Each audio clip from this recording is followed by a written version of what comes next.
Doctor ortho Ayurvedic oil and capsule. अब दर्द भी घुटने टेकेगा। बांग्लादेश में वोटिंग जारी। 300 संसदीय सीटों के लिए हो रहे चुनाव में जमाते इस्लामी और बांग्लादेश नेशनलिस्ट पार्टी के बीच टक्कर। पहली बार शेख हसीना की पार्टी आवामी लीग चुनावी मैदान से बाहर। बांग्लादेश में चुनाव के साथ चल रहा जनमत संग्रह। आज भारत बंद। ट्रेड यूनियनों और किसान यूनियनों ने बंद किया आह्वान। सरकार के 4 नए लेबर कोड का विरोध। निजीकरण समेत कई श्रम नीतियों के विरोध में बंद। बैंकिंग सेवा पर होगा असर। उत्तराखंड में धामी कैबिनेट की बैठक में बड़े फैसले। बैठक में 6 अहम प्रस्तावों को मंजूरी। कैबिनेट के फैसले से लंबे समय बाद कर्मचारियों को दी बड़ी राहत। इलाज होगा सरल, बोनस भी मिलेगा। दुबई में लंबे समय से फंसे झारखंड के 14 मजदूरों की स्वदेश वापसी। झारखंड के स्वास्थ्य मंत्री की दखल के बाद सुरक्षित लौटे। दुबई की कंपनी रख लिया था मजदूरों का कागजात।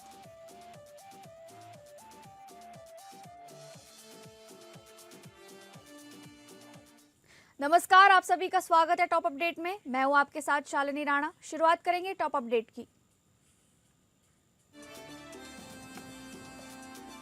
आज देश भर में ट्रेड यूनियनों और किसान संगठनों के आह्वान पर भारत बंद बुलाया गया है, जिसका व्यापक असर देखने को मिल रहा है। लेबर सुधारों और सरकारी नीतियों के विरोध में बुलाई गई इस हड़ताल में बैंकिंग, पब्लिक ट्रांसपोर्ट और सरकारी दफ्तरों के कामकाज पर असर की आशंका है। यूनियनों का दावा है कि करीब 30 करोड़ मजदूर इस बंद में शामिल हो सकते हैं। खासतौर पर केरल और ओडिशा जैसे राज्यों में सेवाएं ज्यादा प्रभावित हो सकती हैं। 10 केंद्रीय ट्रेड यूनियनों के संयुक्त मंच के साथ संयुक्त किसान मोर्चा और कई सामाजिक संगठन भी समर्थन में हैं। नेताओं का कहना है कि 4 नए लेबर कोड मजदूरों के अधिकार और जॉब सिक्योरिटी को कमजोर करते हैं। ऐसे में सोशल सिक्योरिटी और श्रमिक हितों की मांग को लेकर ये भारत बंद अहम माना जा रहा है।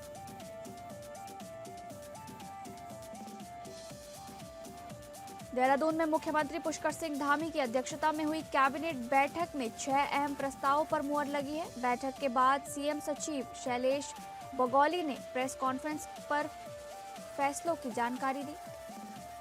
ईएसआई से जुड़े कर्मचारियों को राहत देते हुए डॉक्टरों की नियुक्ति नियमावली में संशोधन कर 94 नए पद सृजित किए जाएंगे। श्रम विभाग के तहत पेमेंट ऑफ बोनस एक्ट 1965 को फिर लागू करने का फैसला लिया गया है, जिससे कर्मचारियों को पूरा बोनस मिल सकेगा। गृह विभाग में एनडीपीएस एक्ट के तहत डीएसपी समेत 22 नए पदों को मंजूरी दी गई है। वहीं कारागार नियमावली में संशोधन कर आदतन अपराधियों पर सख्ती का प्रावधान जोड़ा गया है। साथ ही दैनिक श्रमिकों को न्यूनतम 18,000 वेतन और खाद्य योजनाओं में सब्सिडी जोड़ने जैसे फैसलों को कर्मचारियों के हित में बड़ा कदम बताया गया है। दुबई में फंसे झारखंड के 14 प्रवासी मजदूरों को आखिरकार बड़ी राहत मिल गई है और सभी सुरक्षित अपने गृह राज्य लौट आए हैं। ये मजदूर गंभीर आर्थिक और मानसिक संकट से गुजर रहे थे, क्योंकि कंपनी उनके वेतन में कटौती कर महीनों से भुगतान लंबित रखे हुई थी। इतना ही नहीं, उनके पासपोर्ट और एमिरेट्स आईडी भी कंपनी ने जब्त कर रखे थे, जिससे वे असहाय स्थिति में फंस गए थे। मामला स्वास्थ्य मंत्री डॉक्टर इरफान अंसारी के संज्ञान में आने के बाद उन्होंने तुरंत हस्तक्षेप किया। दुबई में कार्यरत जैद अहमद अंसारी को मजदूरों की मदद के लिए लगाया गया, जिन्होंने कंपनी प्रबंधन से वार्ता की। भारतीय दूतावास के हस्तक्षेप से बकाया वेतन और दस्तावेजों की वापसी की प्रक्रिया पूरी कराई गई। सभी कानूनी औपचारिकताएं पूरी होने के बाद 14 मजदूर सुरक्षित स्वदेश लौट आए।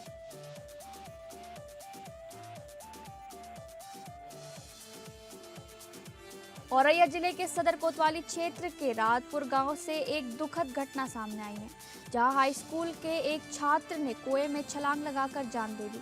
घटना की जानकारी मिलते ही परिजनों में हड़कंप मच गया। सूचना पर पहुंची पुलिस और फायर ब्रिगेड टीम ने रेस्क्यू कर छात्र को बाहर निकाला, लेकिन तब तक उसकी मौत हो चुकी थी। बताया जा रहा है कि छात्र गलत संगत में पड़कर सिगरेट पीने लगा था, जिस पर पिता ने उसे डांटा था। पुलिस ने शव को पोस्टमार्टम के लिए भेजकर मामले की जांच शुरू कर दी है।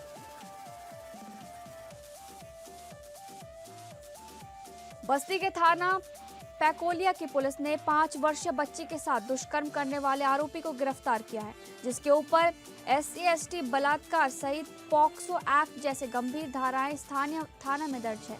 आरोपी के ऊपर आरोप है कि 5 वर्षीय दलित बच्ची खेल रही थी। आरोपी गांव जाकर लच्छी पापड़ का बिजनेस करता था, जो बच्ची को बहला फुसलाकर एकांत जगह ले गया और उसके साथ में गंदी हरकत करने लगा। जब पीड़िता के मां को पता चला तो उसने थाने में तहरीर दी। तहरीर के हिसाब से स्थानीय थाने में मुकदमा पंजीकृत करते हुए आगे की कार्रवाई शुरू करते हुए आरोपी की गिरफ्तारी कर ली गई है। आरोपी गैर सामुदायिक है, पश्चिम बंगाल के जनपद मुर्शिदाबाद थाना बेलडांगा का रहने वाला है। आरोपी का नाम गफ्फार अली पुत्र अतीकुर रहमान बताया जा रहा है।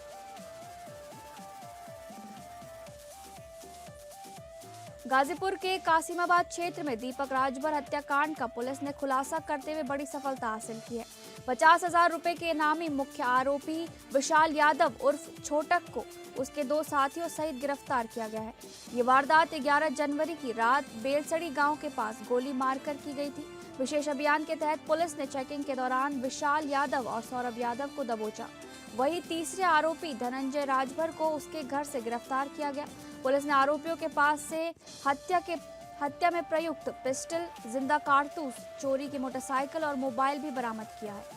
मुख्य आरोपी का आपराधिक इतिहास लंबा बताया जा रहा है। फिलहाल पुलिस पूछताछ कर आगे की कार्रवाई में जुटी है।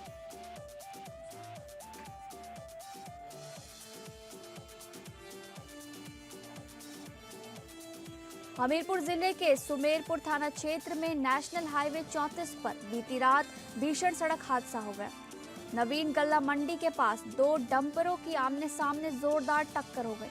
बताया जा रहा है कि एक डंपर ओवरटेक कर रहा था, तभी सामने से आ रहे ओवरलोड डंपर से भिड़ंत हो गई। टक्कर इतनी जबरदस्त थी कि दोनों वाहनों के कैबिन बुरी तरह क्षतिग्रस्त हो गए।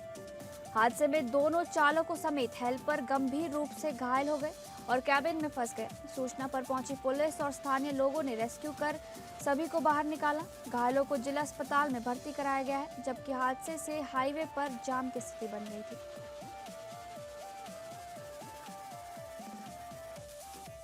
हमीरपुर के मौधा क्षेत्र से एक बेहद दुखद मामला सामने आया है, जहां कफ सिरप पिलाने के बाद 2 वर्षीय मासूम की मौत हो गई। सिचौली पूर्वा गांव निवासी बच्चे को सर्दी जुकाम की शिकायत पर परिजन निजी क्लिनिक लेकर गए थे। आरोप है कि डॉक्टर द्वारा दी गई कफ सिरप पिलाने के कुछ ही देर बाद बच्चे की हालत अचानक बिगड़ गई। परिजन उसे संभाल पाते उससे पहले ही मासूम ने दम तोड़ दिया। घटना के बाद परिवार में कोहराम मच गया और डॉक्टर पर लापरवाही के आरोप लगाए गए हैं। सूचना मिलते ही पुलिस और प्रशासन मौके पर पहुंचकर जांच में जुट गई है। प्रशासन का कहना है कि पोस्टमार्टम की रिपोर्ट के आधार पर आगे की कार्रवाई की जाएगी। चित्रकूट धाम रेलवे स्टेशन पर चलती ट्रेन में चढ़ने की कोशिश, बड़ा हादसा बनते बनते टल गया। यूपी संपर्क क्रांति एक्सप्रेस में चढ़ते समय एक यात्री का संतुलन बिगड़ा और वो प्लेटफॉर्म व ट्रेन के बीच जा गिरा। साथ ही यात्री से उसे बचाने दौड़ा, लेकिन वो भी फिसल कर नीचे जा गिरा। दोनों यात्रियों की जान पर बनाई और अफरा तफरी मच गई। तभी प्लेटफॉर्म पर तैनात GRP जवान ने फुर्ती दिखाते हुए देवदूत बनकर दोनों को खींच लिया। जवान की सतर्कता और बहादुरी से बड़ा रेल हादसा टल गया। घटना 10 जनवरी की बताई जा रही है, जिसका वीडियो चर्चा में है। यूपी के कौशाम्बी जिले में एक किशोरी से जुड़े कथित धर्म परिवर्तन और शोषण दबाव का मामला सामने आया है। फतेहपुर की रहने वाली पीड़िता ने आरोप लगाया कि उसे बहला फुसलाकर धर्म परिवर्तन के लिए दबाव बनाया गया। विरोध करने पर शारीरिक शोषण की धमकी और उत्पीड़न किए जाने का भी आरोप है। पीड़िता किसी तरह थाने पहुंची, जिसके बाद पिता की तहरीर पर मामला दर्ज किया गया। कड़ाधाम कोतवाली क्षेत्र के जहानपुर गांव निवासी आरोपी तारिक समेत उसके परिजनों के खिलाफ मुकदमा दर्ज हुआ है। पुलिस के मुताबिक किशोरी को रास्ते से पकड़कर धमकाने का भी आरोप जांच में शामिल है। फिलहाल पुलिस ने केस दर्ज कर पूरे मामले की जांच शुरू कर दी है। कुशीनगर के हाटा कोतवाली क्षेत्र के डुमरी स्वागीपट्टी गांव में प्राचीन शिव मंदिर में तोड़फोड़ की घटना से सनसनी फैल गई। अज्ञात अराजक तत्वों ने मंदिर परिसर में घुसकर मां दुर्गा समेत कई देवी देवताओं की प्राचीन पिंडियों को क्षतिग्रस्त कर दिया। इतना ही नहीं, नंदी महाराज की छोटी प्रतिमा को नुकसान पहुंचाने के बाद उसे उठा ले जाने का भी आरोप है। घटना की जानकारी मिलते ही सैकड़ों ग्रामीण मंदिर परिसर में जुट गए। तोड़फोड़ की वारदात से लोगों में भारी आक्रोश देखा जा रहा है। ग्रामीणों ने दोषियों की जल्द गिरफ्तारी की मांग को लेकर पुलिस से कड़ी कार्रवाई की अपील की है। पुलिस ने मौके पर पहुंचकर निरीक्षण करते हुए जांच और आसपास पूछताछ शुरू कर दी है। गांव में तनाव को देखते हुए पुलिस बल तैनात किया गया है। लखनऊ के गोमती नगर थाने में कथित लव जिहाद और देह व्यापार से जुड़ा सनसनीखेज मामला सामने आया है, जहां कई पीड़िताएं शिकायत लेकर पहुंची। बीते 3 दिनों से दर्जन भर लड़कियां थाने के चक्कर लगा रही हैं, लेकिन एफआईआर दर्ज न होने का आरोप है। हिंदू महासभा के प्रवक्ता शिशिर चतुर्वेदी अधिवक्ताओं के साथ थाने पहुंचे और नाराजगी जताई। पीड़िताओं का आरोप है कि उन्हें ब्लैकमेल कर देह व्यापार में धकेला गया और अश्लील वीडियो बनाकर धमकाया गया। कई लड़कियों के साथ सामूहिक दुष्कर्म और मारपीट का भी आरोप लगाया गया है। एनजीओ संचालिका ने दावा किया कि अलग अलग राज्यों से लड़कियों का अपहरण कर इस गिरोह में फंसाया गया है। पीड़ितों ने पूरे नेटवर्क की जांच कर सख्त कार्रवाई की मांग की है।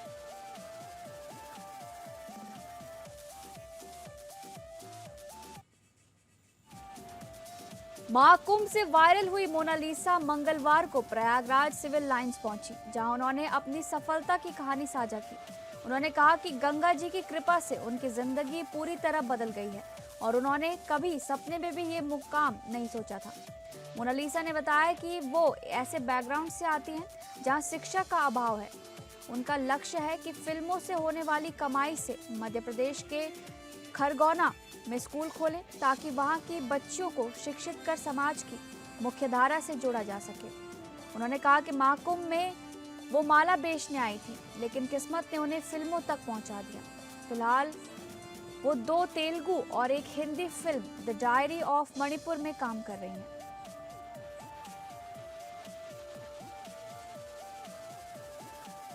रामपुर के जिला पंचायत भवन में दिन दहाड़े अधिवक्ता की गोली मारकर हत्या से हड़कंप मच गया है।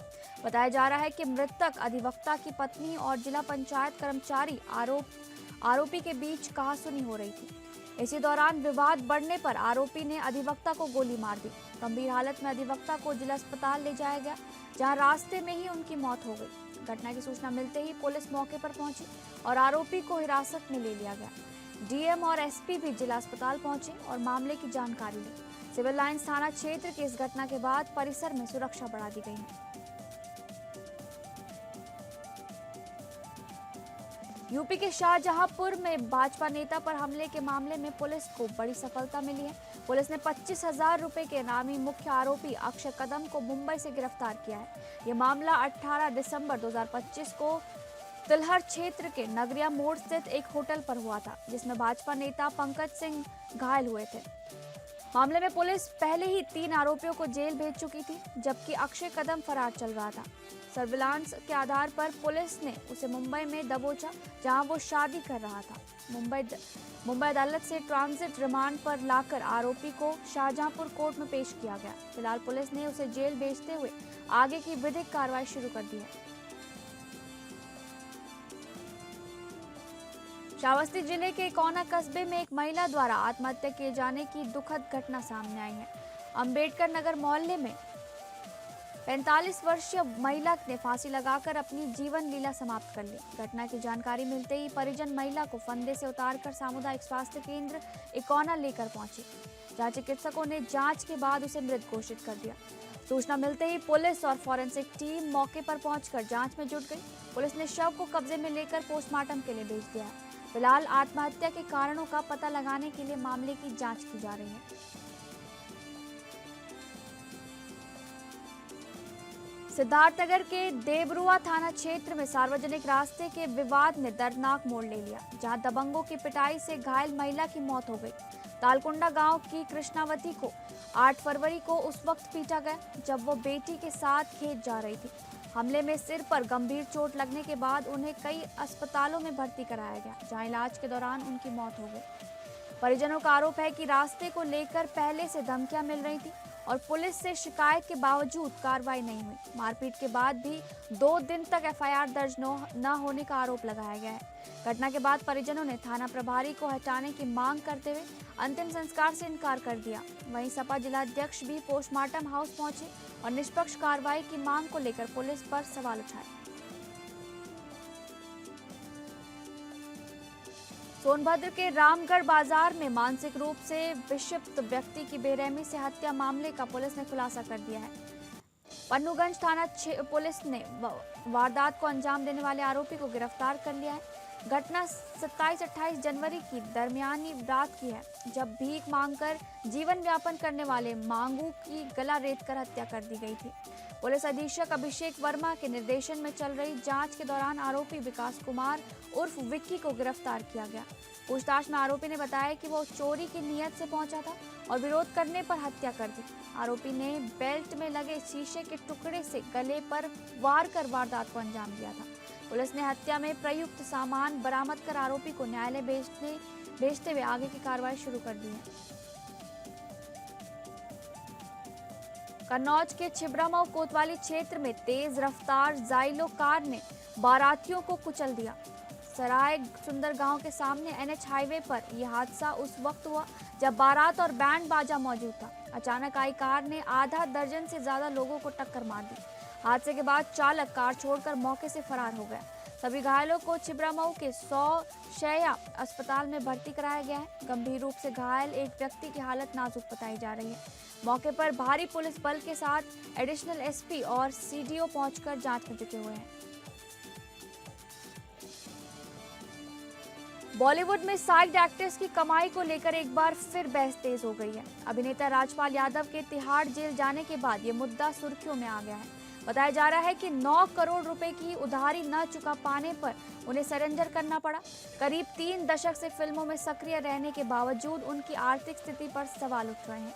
इसी बीच अभिनेता मुश्ताक खान का पुराना वीडियो भी वायरल हो रहा है। वीडियो में उन्होंने हिट फिल्मों में काम के बावजूद आर्थिक तंगी और फिरौती तक न जुटा पाने की बात कही थी। इस पूरे घटनाक्रम ने फिल्म इंडस्ट्री में साइड एक्टर्स की आय और सुरक्षा पर नई चर्चा छेड़ दी है।